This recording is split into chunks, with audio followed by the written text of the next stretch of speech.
barnaamijkan caawada ayaa waxa uu ka dhigan yahay qaabka aad ula socon karto lacagta ee YouTube-kaaga ka samayso. Haddaba qaabkee ayaad ula socon kartaa adigoon isticmaalin laptop?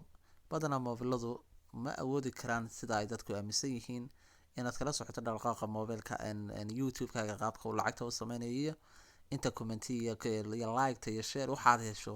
Badanaa dadku waxay aaminsan yihiin laga warag. Haddaba barnaamijkan ku haya waxaa la yiraahdaa YouTube Studio. Waxaad kala soo degi doontaa Play Store-ka. waxaad la socon doontaa dhaqdhaqaaqa fartayda insha Allah.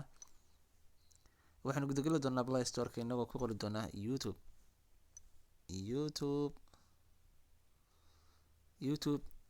Studio. hadda asxaabtayda si fiican ula socda. YouTube Creator Studio waan dejistay badanaa dadkii u baahan way dejisan doonaan oo balbaleenahay. hadda waa channelkaygii. channelkan aad arkaysaa barashada si fudud u samayso caalamka la jaanqaad.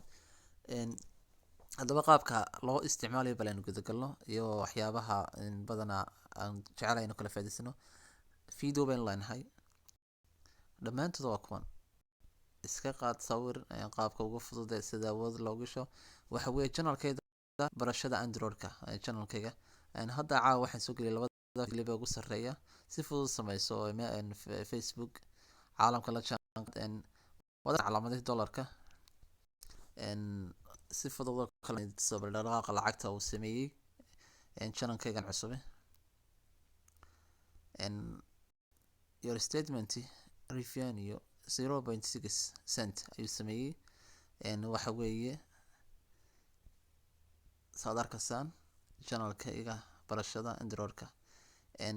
marka insha Allah waxaan rajaynayaa idinkuna inaad kolley sidaa ula socon doontaan oo aad u fahmi doontaan inaad kala socon karto moobilkaaga dhaqdhaqaaqa hantida aad ka samaysay YouTube-ka. waad arkaysaa ma filayaa xarakaadka aan muujiyay.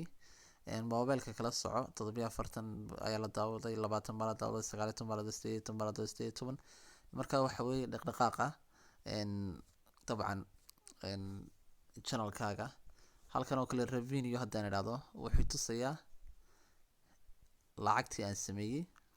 waxa weeye sida awood loogu yeelo 0.03 cent qaabka ku sahlaya 0.02 cent ma doonaysaa inaad marka waxa weeye barnaamijyadan soo dhigay ayuu weeye walaal. marka waxa weeye awood uu leeyahay moobilkaaga aqoonso. wassalaamu calaykum waraxmatullaahi wabarakaatuh.